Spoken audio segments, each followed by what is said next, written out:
எல்லோருக்கும் வணக்கம் நண்பர்களே. முதல் தகவலே அற்புதமான மகிழ்ச்சியான தகவல். ஒரு நண்பர் சொல்றாரு, எனக்கு 1,15,000 நஷ்டத்தில் இருந்ததுங்க இந்த கல்யாண் ஜுவல்லரி ஷேர் ஹோல்டு பண்ணிட்டு இருந்ததுல. இன்னைக்கு அது 15% ஏறியதனால எனக்கு இன்னைக்கு அந்த நஷ்டமெல்லாம் போய் 23,000 ரூபாய்க்கு லாபத்திற்கு திரும்பிய நாள் இன்று, நல்ல நாள் இன்று அப்படின்ற மாதிரி சொல்லியிருக்காரு. இதுக்கு எல்லாத்துக்குமே மிக முக்கியமான காரணம் நிஃப்டி தொடர்ந்து பாசிட்டிவாக இருப்பதனால் தான். சமீபத்தில் 24,700க்கெல்லாம் போயிட்டான். 1000 பாயிண்ட்டுகள் கீழிருந்து ஏறி வந்திருக்கான்னா உங்களால் நம்ப முடியுதா? நம்ம சீனிவாசன் சாரினுடைய எக்ஸ்பீரியன்ஸுமே எப்படி இருக்குது அப்படின்னா, ஒரு கட்டத்தில் ஸ்டேட் பேங்க் ஆஃப் இந்தியாவில் ஃபிக்ஸட் டேர்ம் டெபாசிட் போட்டு வச்சுருந்துருக்கார் 1,20,000 ரூபா. அப்புறம் ஏதோ ஒரு முடிவெடுத்து 2022 எஸ்பிஐ ஷேராக வாங்கிட்டார். அப்போ அவர் வாங்கிய விலை 600 ரூபாய். இன்றைக்கி அது டபுளுக்கு மேலே வந்திருக்கும் பொழுது 2,34,541 ரூபாயாக மாறி இருக்கு. அதாவது இது பேங்க்கில் எஃப்டியில் இருந்திருக்கும் பொழுது ஒரு வருஷத்துக்கு ஒரு 8% ஒரு சிம்பிள் இன்ட்ரெஸ்ட் போட்டிருந்தா கூட 3 வருடத்திற்கு பார்த்தீங்கன்னா 8 8 8 16 8 16 24%. அட 30%னோட ரவுண்டு பண்ணுங்க. அவருடைய முடிவுக்கு, அவருடைய எக்ஸ்பீரியன்ஸுக்கு ஒரு நல்ல விஷயம் என்பது, கைமேல் பலன் என்பது கிடைச்சிருக்கு. ஸோ இன்றைய தேதியை பொறுத்த வரைக்கும் மார்க்கெட்டில் பல ஷேர்கள் மேலே வந்திருக்கு. அதில் ஒரு சூப்பர் ஹீரோயினாக இந்த கல்யாண் ஜுவல்லரி அப்படின்ற பங்கு 15% இன்னைக்கு ஏறி இருக்கிறதா மிகப்பெரிய ஒரு ஹீரோயின். இந்த கல்யாண் ஜுவல்லரிஸ்னுடைய அற்புதமான ஏற்றம் என்பது பல பேர்த்துக்கு லாபம் அப்படின்றத கொண்டு வந்து நிறுத்தியிருக்கு இன்றைய தேதியிலே. இனி அடுத்தடுத்த நாட்களில் இந்த பங்கு எந்த பக்கம் போகும், கீழே இது விழுந்துருமா இல்லை மேலே தொடர்ந்து ஏறுமா அப்படின்ற எதிர்பார்ப்பு ஸ்டாக் மார்க்கெட்டில் வந்திருக்கு. கடுப்பேத்துறார் மை லார்ட் அப்படின்னு சமீபத்தில் பெரிய ஆளுக டிஐஸ் ஆகட்டும் எஃப்ஐஸ் ஆகட்டும் யாருக்குமே வழி இல்லை. தொடர்ந்து அவங்க வச்சிருக்கக்கூடிய பங்குகளை கம்முன்னு சிவனேன்னு அப்படியே வச்சுக்கிட்டே பார்த்துக்கிட்டே இருந்தாங்க. பல்வேறு பங்குகள் இறங்கி தான் கிடந்தது. இப்போ தான் ஒரு மீனிங்ஃபுல்லாக, ஒரு அர்த்தம் உள்ளதாக எஃப்ஐஎஸ் டிஐஸ் போன்ற பெரிய பெரிய ஆட்கள்லாம் எந்த பங்குகளை அதிகமாக வாங்கி குவிச்சாங்க அப்படின்னு பார்க்கக்கூடிய ஒரு மீனிங்ஃபுல், ஒரு அர்த்தமுள்ள விஷயமே இப்போ தான் சமீபத்தில் நடக்குது. ஏன்னா 1.5 வருஷமாக மார்க்கெட் இறங்கி கிடந்தது. இப்போ தான் மார்க்கெட் லேசாக ஏறி கொண்டு இருக்கக்கூடிய நேரத்தில் what are all the stocks that FIIs increased their holdings அப்படின்ற மாதிரியான விஷயங்கள் எல்லாமே இப்போ தான் வருது. ஸோ இப்போ நேஷ்னல் அலுமினியம் கம்பெனி அப்படின்றது பார்க்குறோம், அது ஆல்ரெடி உச்சத்தில் தான் இருக்குது. ஆனால் சமீபத்தில் நம்ம எஃப்ஐஸ் 16லேருந்து 19% ஹோல்டிங் உயர்த்திருக்காங்க. எம்டார் டெக்னாலஜிஸுமே ஒரு ஃபேமஸான ஒரு டிஃபென்ஸ் ரிலேட்டடான பங்கு தான். அந்த பங்கு அதுவும் 52 வீக் ஹையில் தான் இருக்குது. இந்த இடத்துல தான் இந்த குவார்ட்டரில் தான் எஃப்ஐஎஸ்னுடைய ஹோல்டிங் 12% மாறி இருக்கு. என்னையா நீங்கள் மேலே இருக்கும்பொழுது உங்களுடைய ஹோல்டிங் பர்சன்டேஜை மாற்றி கட்டமைச்சிருக்கீங்க, கீழே விழுந்துக்கும் போது ஏதாவது உங்களுடைய ஹோல்டிங் பர்சன்டேஜ் இன்க்ரீஸ் பண்ணால் கூட சரி தோல் கொடுக்க வர்றான் தோழன் அப்படின்ற மாதிரி நினச்சி பார்த்துக்கிட்டு இருக்கலாம். இந்த உட்கர் ஸ்மால் ஃபினான்ஸ் பேங்க் அது தரத்தட்டி நிற்கிது. அதனுடைய விலை என்ன அப்படின்னு பார்த்தீங்கன்னா 50 ரூபாய்க்கு பக்கத்தில் இருந்ததெல்லாம் 15 ரூபாய்க்கு ஏன் கிடக்குதுன்னா, அது தொடர்ந்து ஒரு லாஸ் மேக்கிங் ஸ்மால் ஃபினான்ஸ் பேங்காக தொடர்ந்து இருந்து கொண்டிருக்கிறது. அதனால தான் அவனை போட்டு அடி வெளுத்து விட்டுருக்காங்க. இப்படி இருக்கக்கூடிய இந்த உட்கர் ஸ்மால் ஃபினான்ஸ் பேங்க் அப்படின்றதுல பார்க்கும்போது எஃப்ஐஎஸ் 11.8 ஆகவும் டிஐஸ் 9.74 ஆகவும் 2 பேரும் ஹோல்டிங்கை ஏற்றிருக்காங்க. யார் அந்த பெரிய ஆட்கள் அப்படின்னு பார்த்தா, இந்தியா கேபிட்டல் ஃபண்ட் எப்படி எஃப்ஐஎஸ்னுடைய பேரில் வந்ததுன்னு தெரியல. சரி ஓகே, எஃப்எல்சி இன்வெஸ்ட்கோ இதெல்லாம் பார்த்தா ஃபாரின் நேம் தானே இருக்குது. மாசச்சூட்டே இன்ஸ்டியூட் ஆஃப் டெக்னாலஜி போன்ற பல்வேறு எஃப்ஐஎஸ் அதில் எடுத்திருக்காங்க. டிஐஸை பொறுத்த வரைக்கும் கோட்டக் மஹிந்திரா லைஃப் இன்சூரன்ஸ் போன்ற பல்வேறு டிஐஸ் எல்லாம் எடுத்திருக்காங்க. ஸோ இனி இந்த பங்கு என்ன ஆக போகிறது அப்படின்றது பொறுத்து இருந்தால் பார்க்கணும். ஆனால் இது லாபமே செய்யாத ஒரு கம்பெனியாக தற்போதைக்கு ரிசல்ட் கொடுத்துருக்காங்க. அடுத்தது பார்த்தா இந்த ஆர்பிஎல் பேங்க், அந்த பேங்க்லேயுமே பார்த்தீங்கன்னா 39% டிஐஸ் தங்களுடைய ஹோல்டிங் பர்சன்டேஜ் இன்க்ரீஸ் பண்ணியிருக்காங்க. எஃப்ஐஎஸ்மே 21.91 உயர்த்திருக்காங்க. அந்த பங்குமே துரதிருஷ்டவசமாக 52 வீக் ஹை கிட்ட தான் இருக்குது. இந்த ஏடபிள்யூஎல் அக்ரி பிஸ்னஸ் அப்படின்ற பங்கு ஒரு காலத்தில் அதானி இருக்கும்போது ரொம்ப ஃபேமஸான பங்கு. அதுக்கப்புறம் இந்த பங்கு பெருசாக மூவ்மெண்ட் இல்லாமல் தற்போது 52 வீக் லோவில் இருக்குது. ஏற்கனவே இவன் 2-3 வருஷத்துக்கு முன்னாடி லோவில் தான் இருந்தான். அதுக்கப்புறம் இப்போ எடுத்து பார்க்கும்போது மறுபடியும் ஒரு லோ. அட பாவி, 800 ரூபாய் எங்கே, 200 ரூபாய் எங்கே? இத்தனைக்கு நீ நஷ்டம் பண்ணக்கூடிய கம்பெனியா அப்படின்னு பார்த்தா இப்போ வரைக்கும் அது நஷ்டம் செய்யக்கூடிய கம்பெனியே இல்லை. ஒரு முழு ஆண்டு வடிவத்தில் எடுத்து பார்க்கும்போது அது ஒரு ப்ராஃபிட் மேக்கிங் கம்பெனியாக தான் இருந்துக்கிட்டு இருக்குது. இருந்தாலும் ஏன்னு தெரியல, அவனால் பிக்கப் ஆக முடியல. இப்படி இருக்கக்கூடிய பங்கில் எஃப்ஐஸ்னுடைய ஹோல்டிங் பர்சன்டேஜ் 21.15 காமிச்சிக்கிட்டு இருக்குது சமீபத்தில். அதே மாதிரி ஐடிஎஃப்சி ஃபர்ஸ்ட் பேங்க் அவனும் உச்சத்தில் தான் இருக்கக்கூடிய ஒரு பங்காக இருக்குது. இதுலேயும் வந்து எஃப்ஐஸ்னுடைய ஹோல்டிங் இப்போ தான். எஃப்ஐஎஸ் ஏன் ஹையில் போய் வாங்குறானுங்க ஒன்றுமே புரியலையே. ஒருவேளை இங்கிருந்து இன்னும் ஏறுன்னு எதிர்பார்க்குறானுங்களா, இல்லை கீழே ஈது இறங்கினா ஏவரேஜ் பண்ணலான்னு நினைக்கிறாங்களா என்னன்றது தெரில. பட் எஃப்ஐஸ்னுடைய ஹோல்டிங் பாதிக்கு மேல் நாம் இப்போ எடுத்து பார்த்துட்டு இருக்கும்போது அவங்களுடைய ஹோல்டிங் வந்து உச்சியில் தான் இருக்குது. ஏய், நீ எவ்வளோ பெரிய ஆளாக வேணால் இருந்துக்க, ஆனால் நாங்கள் உச்சியில் எடுக்க மாட்டோம் அப்படின்னு பல ட்ரேடர்கள் உறுதியாக இருக்காங்க. இதே மாதிரி தான் இந்த சுஸ்லான் எனர்ஜி பாவம், இந்த பங்கு அடிபட்டு சின்ன பின்னமாகி 52 வீக் லோவில் தான் இருக்குது. இந்த பங்கை பொறுத்த வரைக்கும் எஃப்ஐஎஸ்னுடைய ஹோல்டிங் வந்து 22.7லேருந்து 23.73 இன்க்ரீஸ் தான் பண்ணியிருக்காங்க. அடுத்தது ஏஷியன் பெயிண்ட்ஸ், இதுவுமே சமீபத்தில் கொஞ்சம் 52 வீக் லோவில் இருந்த பங்கு தான். அதுக்கப்புறம் ஓரளவுக்கு நல்ல ஒரு ரேலி. இப்போ மறுபடியும் 52 வீக் லோ பக்கத்தில் வந்து விழுந்திருக்கக்கூடிய இந்த பங்கில் எஃப்ஐஎஸ் தங்களுடைய ஹோல்டிங் பர்சன்டேஜ் ஒரு ஸோ அவனுக்கு மிக்சடாக தாங்க ஏற்றிருக்காங்க. அதாவது ஏறுற பங்குகளினுடைய உச்சியில் எடுத்து பார்க்கும் பொழுதும் அவங்களுடைய ஹோல்டிங் பர்சன்டேஜ் என்பது சில பங்குகளில் ஏறி இருக்கு, சில பங்குகள் தரத்தட்டி 52 வீக் லோவில் சுற்றிக்கிட்டு இருக்கானுங்க. அதுலேயும் வந்து எஃப்ஐஎஸ்னுடைய ஹோல்டிங் பர்சன்டேஜ் என்பது இன்க்ரீஸ் ஆகிருக்கு. ஸோ இன்றைக்கி கொண்டு வந்திருக்கக்கூடிய நியூஸ் என்னென்னா, எந்த பங்குகளில் ஃபேமஸான பங்குகளில் எஃப்ஐஎஸ்னுடைய ஹோல்டிங் சமீபத்தில் இன்க்ரீஸ் ஆகிருக்கு அப்படின்ற ஒரு சில ஷாம்பிள்ஸ் ஷேர்ஸ் அப்படின்றத எடுத்து பார்க்கல இந்த மாதிரி 4-5 பங்குகளுக்கு மேலே எஃப்ஐஎஸ்னுடைய ஹோல்டிங்ஸ் என்பது இன்க்ரீஸ் ஆகிருக்கு. அதில் இன்னொரு செய்தி என்னென்னா, நிறைய பங்குகளில் உச்சியில் அவங்களுடைய ஹோல்டிங் பர்சன்டேஜ் என்பது இன்க்ரீஸ் ஆகிருக்கு, நிறைய பங்குகளில் லோ ரேட்டில் இருக்கும் பொழுது அவங்களுடைய ஹோல்டிங் பர்சன்டேஜ் என்பது இன்க்ரீஸ் ஆகிருக்கு. ஸோ மேபி இப்படி இருக்கலாம், அந்த எஃப்ஐஎஸ் ஃபாரினர்ஸ்குள்ளேயே இன்வெஸ்ட்மெண்ட் பண்ண வர்றவங்க ஏதாவது கான்ட்ரா மாற்றி யோசி அப்படின்ற மாதிரியான ஒரு ஆட்களாக இருக்கலாம். ஏதாவது செக்டர் ரொட்டேஷன் வருது, தீமெட்டிக் சைக்கிள் ஃபண்டு அப்படி இப்படின்னு எந்தையாவது ஒரு கான்செப்டில் வரலாம். இன்னும் சில எஃப்ஐஸ் வந்து பிரேக் அவுட் மூவ்மெண்ட் தொடர்ந்து மல்டி இயர் ஹையை தாண்டி மேல் நோக்கி போகிற மாதிரி இருக்குது, அதனால் நாங்கள் எடுத்து பார்க்குறோம் அப்படின்ற மாதிரியும் இருக்கலாம், நம்மளுக்கு தெரியாது. ஆக மொத்தம் நியூஸ் என்னென்னா, எந்த பங்குகள் ஒரு உதாரணத்துக்கு எத்தனை பங்குகளில் எவ்வளவு பர்சன்டேஜ் எஃப்ஐஎஸ் சமீபத்தில் ஹோல்டிங் பர்சன்டேஜ் இன்க்ரீஸ் பண்ணியிருக்காங்க அப்படின்றத எடுத்து பார்த்துக்கிட்டு இருந்தோம். இந்த என்டிஆர் இன்விட், அதாவது எப்படி பிஜி இன்விட் இருக்கோ அது மாதிரி இந்த என்டிஆர் இன்ஃப்ராஸ்ட்ரக்சர் இன்வெஸ்ட்மெண்ட் ட்ரஸ்ட் அப்படின்றது ஒன்று இருக்குது.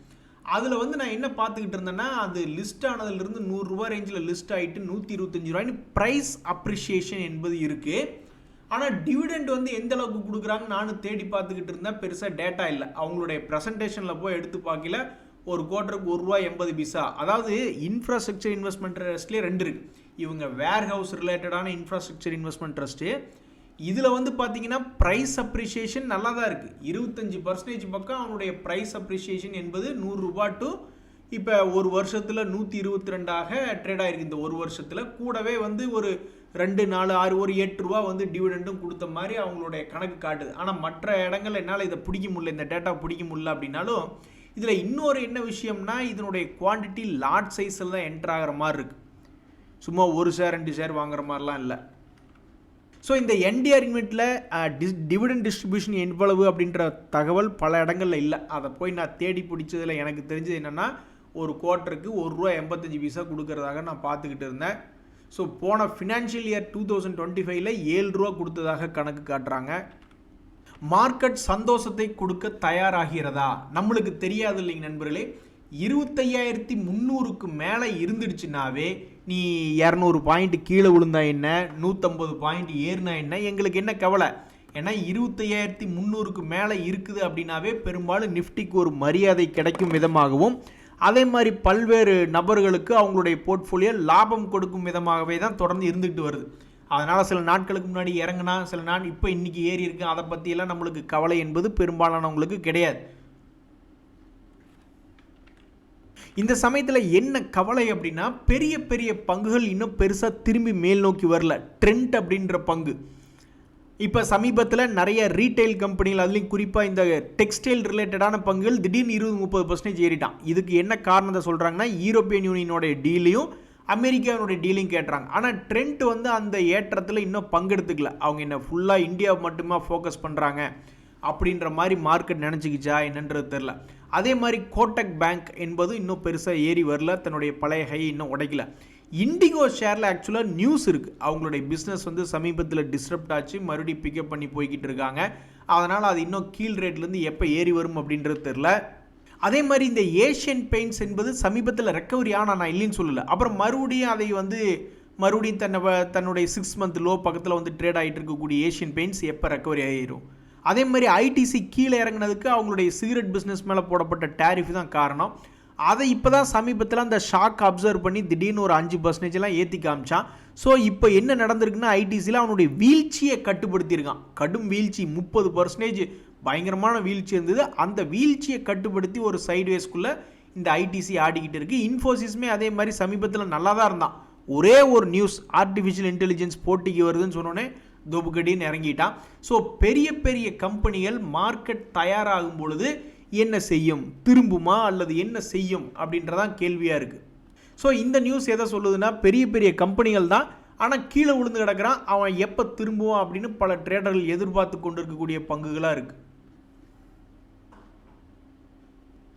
நண்பர்களே, இன்னொரு செய்தி என்னென்னா இந்த மெட்டல் ஸ்டாக் சமீபத்தில் பயங்கரமான வால்டிலிட்டியாக இருந்தது. மியூச்சுவல் ஃபண்டுகள் ஏதாவது ஒரு ஃபண்டை ஆரம்பிக்கிறாங்க அப்படின்னாவே அந்த செக்டர்களில் ஏதாவது விஷயம் இருக்குமா, அதில் ஏதாவது பெருசாக வால்டிலிட்டி இருக்குமா, அதில் ஏதாவது பெருசாக சம்பாதிக்க முடியுமா அப்படின்ற மாதிரிலாம் யோசிப்பிச்சு தான் உள்ளே இறங்குவாங்க. அந்த வகையில் மிரா அசட் மியூச்சுவல் ஃபண்ட் வந்து நிஃப்டி மெட்டல் இடிஎஃப் ஃபண்ட் என்பது ஆரம்பிக்கிறாங்க. ஸோ மெட்டல் செக்டர் ஓரியன்டான பங்குகளில் ஒரு வால்டிலிட்டி இருக்கிறது, ஒரு எதிர்பார்ப்பு மார்க்கெட்டில் இருக்குது அப்படின்றதான் இதனுடைய அர்த்தம்.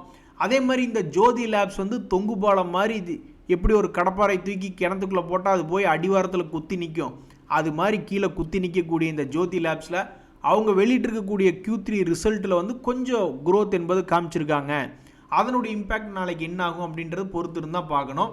நண்பர்கள், இந்த சமயத்தில் வந்து நம்மளுடைய இந்தியாவினுடைய ரூபாயினுடைய மதிப்பு தொடர்ந்து மனசுக்கு வலியாக இருக்குது. ஆனால் இப்போ தான் ஒரு மாற்றம் வந்திருக்கே. இந்தியாவுக்கும் அமெரிக்காவுக்கும் இடையில இருக்கக்கூடிய ட்ரேடு டீலில் நம்மளுக்கு ஏதாவது ஒரு ருப்பினுடைய அப்ரிசியேஷன் இருக்குமா அப்படின்ற மாதிரி பார்த்துக்கிட்டு இருக்காங்க. இன்னும் அதுக்குண்டான அறிகுறியே ஒன்றையும் காணும். ஷேர் மார்க்கெட் வேணால் அமெரிக்காவுக்கு இந்தியாவுக்கு கிடைக்கக்கூடிய ட்ரேட் டீலை வச்சு எல்லாம் 10-20% எகிரிட்டானுங்க ஏகப்பட்ட பங்குகள். ஆனால் இந்த ஐஎன்ஆர் எகெயின்ஸ்ட் டாலர் வந்து இன்னும் எந்த விதமான விஷயம் இல்லாமல் இருக்குது. நண்பர்களே, இப்போ என்ன தெரியுங்களா நடந்துட்டு இருக்கு மார்க்கெட்டில், பல ட்ரேடர்களுக்கு வேலை வாய்ப்பு கிடைக்கிற மாதிரி எல்லாம் சும்மா கையை கட்டி கொண்டுக்கிட்டு இருந்தாங்க. பிரேக் அவுட்டே இல்லை, அப்புறம் அவங்களுக்கு என்ன வேலை அப்படின்ற மாதிரி கொண்டு இருந்தாங்க.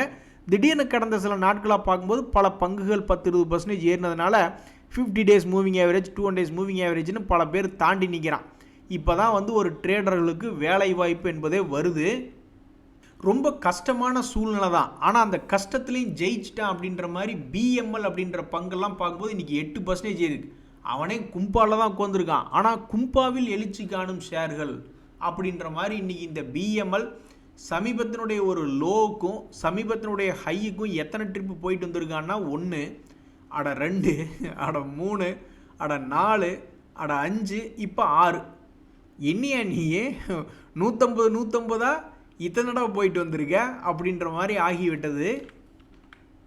ஸோ கும்பாவில் 4 முறை எழுச்சி கண்ட பங்கு அப்படின்ற ஒரு பெருமை இந்த பிஎம்எல் அப்படின்ற ஷேருக்கு இன்றைக்கி 8% ஏறி கிடச்சிருக்கு. நண்பர்களே, கேஎம்எஸ் அப்படின்ற பங்கு, Krishna institute of medical sciences, இந்த பங்கு ரொம்பவுமே ப்ரெஷரில் இருக்குது. 200 டேஸ் மூவிங் ஆவரேஜ் கீழே போய் 3 மாதங்கள் ஆகிவிட்டது. டிசம்பர் மாதத்தில் கீழே போனவன் தான், அவனை மேலேயே ஏற விடாமல். இப்போ நீங்கள் டெக்னிக்கலாக ஏதாவது கோர்ஸுக்கு போனீங்கன்னு வச்சிங்களேன், இங்கே பாருங்கள் எப்படி ரெசிஸ்டன்ஸாக ஆக்டிவேட் ஆகிட்டு இருக்கு அப்படின்ற மாதிரி ஒரு எக்ஸாம்பிள் கேட்பாங்க. அந்த எக்ஸாம்பிள் வந்து இன்றைக்கி இந்த கைம்ஸில் கிருஷ்ணா இன்ஸ்டியூட் ஆஃப் மெடிக்கல் சயின்ஸில் பர்ஃபெக்டாக நடந்திருக்கு. அந்த 200 டேஸ் மூவிங் ஆவரேஜ் கீழே போனதுக்கப்புறம் அந்த ரெசிஸ்டன்ஸை தாண்ட விடாமல் அந்த 200 டேஸ் மூவிங் ஆவரேஜ் கணக்கச்சிதமாக வேலை பண்ணிக்கிட்டு இருக்கான். என்றைக்கு இவனுக்கு ஒரு விடிவு காலம் என்பது தெரில. ஸோ இந்த கைம்ஸ் அப்படின்ற பங்கு இவன் மிகப்பெரிய ஒரு கத்தியை சுற்றக்கூடிய ஒரு வீரனாக தான் இருக்கான், ஆனால் காலுக்கடியிலே சுற்றிக்கிட்டு இருக்கான். 200 டேஸ் மூவிங் ஆவரேஜை தாண்டி இன்னும் புள்ளி சைடு கத்தியை சுற்றுறான்னா கீழே கவட்டைக்கடியிலேயே கத்தியை விட்டு சுற்றிக்கிட்டு இருக்கான். பாத்திரா எக்கு தப்பா எங்காவது அடிபட்டுற போகுது அப்படின்ற மாதிரி இந்த Krishna institute of technology of medical sciences அப்படின்ற பங்கு என்னைக்கு 200 டேஸ் மூவிங் ஆவரேஜை தாண்டும் அப்படின்னு பல பேர் பார்த்துக்கிட்டு இருக்காங்க. இவன் ஒரு சாதனையாளன் தான். 2025 பார்த்தீங்கன்னா இதே மாதிரி 2 days மூவிங் ஆவரேஜ் கீழிருந்து 500 ரூபாயிலிருந்து 800 ரூபா போனவன் தான். அதுக்கு முன்னாடி ஒரு முறை 2024 இதே மாதிரி ஒரு முறை திருப்பி பண்ணி காமிச்சிருக்கான். 400 to 650 வரைக்கும் ஒரு முறை போய் காமிச்சிருக்கான்.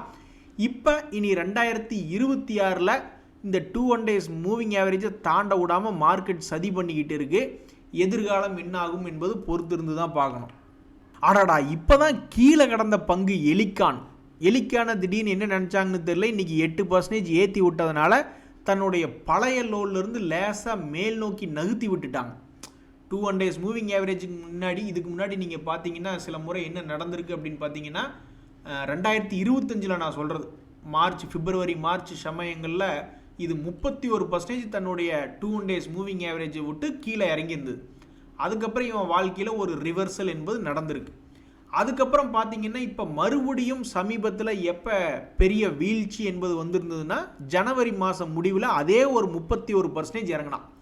இதுக்கு முன்னாடி 31% இறங்கினா இப்போ ஒரு 36% இறங்கினா அப்புறம் இன்றைக்கி ஏதோ ஒரு 8% ஏறி விட்டதுனால 360 ரூபாயிலிருந்து 460 ரூபா ஒரு ஷேருக்கு ஒரு 120 ரூபாய் அப்படின்ற மாதிரி ஏறி இருக்கிறது இந்த எலிக்கான் இன்ஜினியரிங்.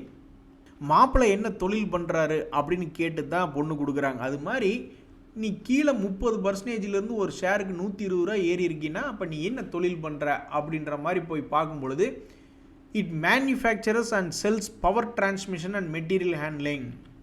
இந்த பவர் ஜென்ரேஷனு பவர் டிரான்ஸ்மிஷன் ரிலேட்டடான செக்டர்லாம் ஏபிபி இந்தியா ஒரு பெரிய ஆள், சீமென்ஸ் லிமிடெட் ஒரு பெரிய ஆள், சிஜி பவரும் ஒரு பெரிய ஆள் தான்.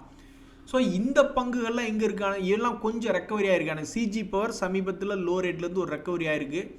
அதே மாதிரி சீமென்ஸ் பார்க்கும்பொழுது அவனும் லோ ரேட்லேருந்து ரெக்கவரி ஆகிருக்கான். ஏபிபி இந்தியா அப்படின்னு பார்க்கும்பொழுது அவனும் இப்போ தான் சமீபத்தில் ஒரு மாதத்துக்குள்ளே தான் எல்லா பயிலும் ரெக்கவரி ஆகிருக்கான். நான் நினைக்கிறேன் அதனால தான் இந்த சின்ன சின்ன பங்குகள் மார்க்கெட் ஏறிக்கிட்டு இருக்கிறதுனால எல்லாம் சரி ஸ்லோ பிக்கப்பு.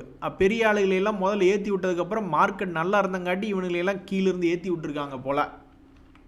எது எப்படியோ இன்றைய செய்தியில் இந்த எலிக்கான் அப்படின்ற பங்கு 8% ஏறினதுனால இன்றைக்கி நியூஸில் வந்திருக்கு. நண்பர்களே இந்த நியூஸ் தான் நம்மளுக்கு வேணும். பார்த்தீங்கல்ல செக்டர் லீடர் தான் எல்லாம் மேலே இருக்கானுங்க. செக்டரில் 5வது இடத்துல 10வது செக்டர்லேயே கடைசி இடத்துல இருக்கக்கூடிய பங்குகளில் இன்றைக்கி நிறைய பேர் இந்த மாதிரி 8% 10% ஏறிக்கானுங்க. இதுதான் நம்மளுக்கு தேவை. அப்போ தான் நம்ம நிறைய பேர்த்துக்கு லாக்லேருந்து ரிலீஸ் ஆகும். அந்த ஃபஸ்ட்டு இந்த வீடியோனுடைய ஆரம்பத்தில் கூட பேசணும் பார்த்தீங்களா, ஒரு நண்பர் ஏதோ ஒரு 1.5 லட்ச ரூபா நஷ்டத்தில் இருந்தால் இப்போ பார்த்தா 30,000 ரூபா லாபத்தில் வந்திருக்கேன்னு கூட ஒரு கமெண்ட் ஒன்று போட்டிருந்தாப்புல. அதெல்லாம் ஏன் மார்க்கெட்டில் 2ஆம் கட்ட தலைவர்கள் 3ஆம் கட்ட கடைசி கட்ட தலைவர்கள் எல்லாம் கொஞ்சம் கொஞ்சமாக மேல் நோக்கி வந்ததுனால தான். வரட்டும்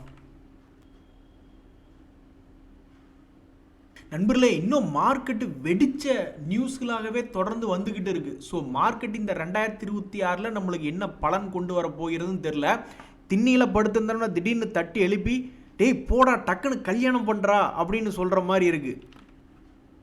இல்லைங்க, பொண்ணை பார்த்து பேசி பழகி அப்புறம் தாங்க கல்யாணம். அப்போ நீ திண்ணையிலே படுத்துக்க, உனக்கு கல்யாணம் வேண்டாம் அப்படின்ற மாதிரி பல கரடிகள் இந்தியாவே கும்பா பாடிடும் அப்படின்ற ஒரு எண்ணோட்டத்திலேயே கடந்த 4-5 வருடங்களாகவே சுற்றிக்கிட்டு இருந்தது. அப்போ அது போன்ற பல கரடிகளுக்குமே இன்று ஏறிய மார்க்கெட், வெடித்த மார்க்கெட் ஒரு ஆதாயத்தை கொண்டு வந்துள்ளது அப்படின்னா மிகையாகாது. ஸோ தீபக் ஃபெர்டிலைசர்ஸ் அப்படின்ற பங்கு, இந்த பங்கு சமீபத்தினுடைய வீழ்ச்சி ஒரு மிகவும் துக்ககரமான வீழ்ச்சி. ஏன்னா அவன் 2 days மூவிங் ஆவரேஜ் கீழே பெருசாக அவன் கிராஷ் ஆகவே இல்லை 2025 கூட. ஆனால் பாவம் இந்த வருஷம் என்ன நினச்சான்னு தெரில, யார் அதில் போய் காலடி எடுத்து வச்சாங்கன்னு தெரில. அந்த தீபக் ஃபெர்டிலைசர் மொத்தமாக முடிஞ்சு அவன் பாட்டுக்கு 2 days மூவிங் ஆவரேஜ்லேருந்து ஆல்மோஸ்ட் 25% போய் கீழே கும்பா பாட்டு பாடி கீழே விழுந்துட்டான். அப்புறம் ஏதோ மகராசா இன்னைக்கு மார்க்கெட்டு மேல் நோக்கி வந்த ஒரு காரணத்தினாலே அது இன்னைக்கு ஒரு 8% ஏறி இருக்கு. அதே மாதிரி இந்த ஜூப்லியன்ட் இன்கிரீவியா அப்படின்ற பங்கு எத்தனை முறை கீழே விழுந்தாலும் 2025 அதனுடைய ஹிஸ்டோரிக்கல் ப்ரைஸ் சேஞ்சஸ் என்ன சொல்லுதுன்னா அத்தனை முறையும் 2 days மூவிங் ஆவரேஜிலிருந்து ரெக்கவரி ஆனதாக அவன் தன்னுடைய ஹிஸ்ட்ரி என்பதை வச்சிருக்கான். அப்படி வச்சிருந்தவன் இப்போ இந்த 2026 2 முறை 2 days மூவிங் ஆவரேஜ் கீழே போய் விழுந்துட்டான். அதில் ஒரு முறை சக்ஸஸ் பண்ணிட்டான், மறுபடி திரும்பி 2 days போய் தொட்டவன், மறுபடி கீழே விழுந்தவன், மறுபடி இப்போ லேசாக மேலே வந்திருக்கான். இனி அடுத்தடுத்த நாட்களில் இந்த ஜூப்லியன்ட் இன்கிரீவியா போன்ற பங்குகள்லாம் மார்க்கெட்டினுடைய வெடிப்பில் என்ன பலன் கொண்டு வர போகிறது, ஒரு மகிழ்ச்சிகரமாக நம்ம இந்த வருஷத்தினுடைய தொடக்கத்தில் கூட பேசிக்கிட்டு இருந்தோம். போன வருஷம் என்ன நடந்ததோ அதே திரும்பி நடந்ததுன்னா கூட பல்வேறு பங்குகள் 20%, 50% லோ ரேட்லேருந்து ஏறிட்டால் மகிழ்ச்சியாக இருக்குன்னு பேசிக்கிட்டு இருந்தோம். ஸோ போன வருஷத்தில் பல பங்குகள் லோ ரேட்லேருந்து 50%, 100%, 150% ஏறினவன்லாம் இருக்கான். ஒரு ரவுண்டு போயிட்டு வந்திருக்கான்.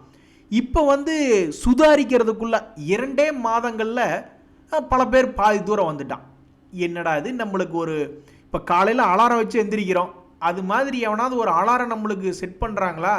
திடீர்னு இருந்திருந்தாப்புல எல்லாம் திண்ணையிலிருந்து எந்திரிச்சு கையில் தாலியை தூக்கிட்டு ஓடுற மாதிரிலாம் பண்ணிவிட்டாங்க.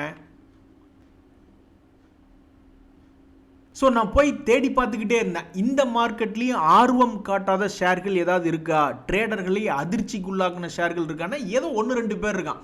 இந்த கான்கார்ட் பயோ அப்படின்ற ஒரு பங்கு, அதுவும் ஒரு ஃபேமஸான பங்கு தான். ஆல்மோஸ்ட் 5% இறங்கி கிடக்கு. அதெல்லாம் இன்ட்ராடேல எப்போ ஒரு இடம் திடீர்னு பாசிட்டிவ் மொமெண்டமுக்குலாம் வந்திருக்கேன், அப்புறம் 5% கும்பா.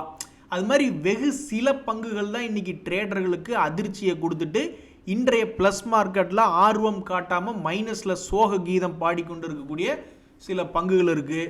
இந்த பூனாவாலா ஃபின்கார்ப் ஒரு சாதித்து காட்டிய தருணம்னு தான் சொல்லணும். ஏன்னா 8% இன்றைக்கி ஒரே நாளில் ஏறி இருக்கு. சமீபத்தில் அந்த மாதிரி ஒரு பெரிய மூமெண்ட் அந்த லாங் கேண்டில் அப்படின்ற வசனமே இல்லாமல் போயிடுச்சு பார்த்தீங்களா சமீபத்திய நாட்களில். ஏன்னா மார்க்கெட் தூங்கிட்டு இருந்து ட்ரம்ப் அவர்கள் ஏதாவது ஒன்று சொல்லிக்கிட்டே இருந்தார். அதனால் மார்க்கெட்டில் அந்த லாங் கேண்டில் கீழே டவுன்வர்ட்ஸ் தான் நிறையா பேர் வச்சுருக்கான், அப்வர்டு எவனும் பெருசாக வைக்கல. ஸோ அப்படி இருக்கும்பொழுது பல நாட்கள் கழித்து இவனுடைய வாழ்க்கையில் ஒரு கவி இவன் எப்போ போன வருஷம் நவம்பர் மாதத்தில் எப்போ ஒரு இடம் லாங் கேண்டில் என்பது ஃபார்ம் ஆயிருந்தது. அதுக்கப்புறம் அந்த பங்கில் ஒன்றும் பெரிய மாற்றமே இல்லாமல் இருந்திருக்கு. இன்றைக்கி தான் திடீர்னு 8% ஒரு லாங் கேண்டில் அப்படின்றது ஒன்று போட்டிருக்கான்.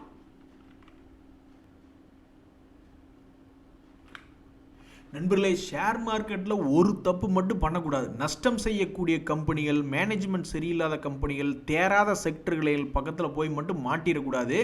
ஏன்னா திடீர்னு இப்படி மார்க்கெட் மேலே வரும்போது எல்லாரும் சந்தோஷமாக கமெண்ட் போடுவாங்க. எனக்கு நல்ல ஞாபகம் இருக்குது, இந்த மார்க்கெட் 2023 பயமுறுத்திட்டு மறுபடியும் ஒரு முறை ஏறினா அப்போ நிறைய பேர் எல்லாம் லாபத்துக்கு வந்துட்டான்னு கமெண்ட் போட்டாங்க. ஒரு வெகு சிலர் எங்கேங்க மார்க்கெட் ஏறி இருக்கு, எங்களுக்கு லாபம் இல்லைன்னு ரொம்ப கம்மியான ஆட்கள் கமெண்ட் போட்டாங்க. மறுபடியும் 2024 ஒரு ரெக்கவரி வந்தது. அப்போவும் நிறைய பேர் அதே மாதிரி பல பேர் லாபத்துக்கு வந்துட்டான்னு கமெண்ட் போட்டாங்க. அப்போவும் நிறைய பேர் இல்லைங்க நஷ்டம் தாங்க அப்படின்னா. ஆனால் மறுபடியும் 2025 அதே மாதிரி லாபம் வந்தது. அப்போவும் நிறைய பேர் கமெண்ட் போட்டாங்க லாபத்துக்கு வந்துருச்சுன்னு. அப்போவும் சில பேர் இல்லைங்க அப்படின்னாங்க. இப்போ மறுபடியும் 2026 இப்போ மார்க்கெட் மேலே வந்திருக்கு. இப்போவும் நிறைய பேர் லாபம் வந்துருச்சுன்னு கமெண்ட் போட ஆரம்பிச்சிருக்காங்க. ஆனால் இப்போவும் சில பேர் என்னம்பாங்க, இன்னும் லாபம் எங்களுக்கு மார்க்கெட்டே ஏறி இருக்குது, எங்களுக்கு ஒன்றும் லாபம் இல்லைவாங்க. ஸோ அதுக்கு பெரும்பாலும் அடிப்படை என்ன காரணம்னா அது ஒரு கும்பா கம்பெனியாக தான் இருக்கும். ஸோ எந்த கம்பெனிக்கு பேட் நியூஸ் ஏற்கனவே வந்திருந்தது அல்லது இனி எப்போ வரப்போகுதுன்றது நிறைய பேர்னால புரிஞ்சிக்கவே முடியாது. ஸோ ஒரே ஒரு விஷயம் புரிஞ்சிக்க முடியும், என்னென்னா ஏதாவது ஒரு கம்பெனி முதல்ல லாபம் பண்ணக்கூடிய கம்பெனியாக இருக்கா, அல்லது வேறு ஏதாவது பெரிய ஆளுகள் நஷ்டமே பண்ணாமல் பெரிய ஆளுகள் வச்சுருக்கக்கூடிய பங்குகளாக இருக்கா. இந்த மாதிரி பெரும்பாலும் தேடி தேடி பிடிக்கிறப்ப தான் நம்மளுக்கு நஷ்டம் என்பது ஷேர் மார்க்கெட்டில் வராமல் இருக்கும். ஸோ இன்றைக்கி ரொம்ப சந்தோஷமாக இருக்குது மார்க்கெட்டில். ஏன்னா இப்போ தான் கீழே போய் மார்க்கெட் பயமுறுத்திக்கிட்டு இருந்தது. என்றைக்குமே இவ்வளவு வேகமாக திரும்பி பல பேர்த்த லாஸ்ட்லேருந்து பாசிட்டிவுக்காக மாற்றினது சமீபத்தில் நடக்கவே இல்லை. போன வருஷமெல்லாம் நவம்பர் டிசம்பர்லேருந்து உழுக ஆரம்பித்து மார்ச் வரைக்கும் விழுந்துட்டு கடைசியில் நவம்பர் டிசம்பரில் தான் திருப்பி எல்லா பங்குலையும் 40-50% ஏற்றி விட்டான். இந்த வருஷம் என்னடான்னா ட்ரூலி இட்ஸ் லைக் மேஜிக் மாதிரி ஜனவரி பிப்ரவரி பக்கம் விழுந்தவனுங்க பிப்ரவரி பாதியிலேயே டபக்குன்னு 20-30% ஏறினது ஆச்சரியகரமான விஷயமா இருக்குது. இந்த சந்தோஷம் என்றைக்கு நிலச்சி நிற்கணும்னு ஆண்டவனை பார்த்து வேண்டிக்க வேண்டிதான். நன்றி, வணக்கம்.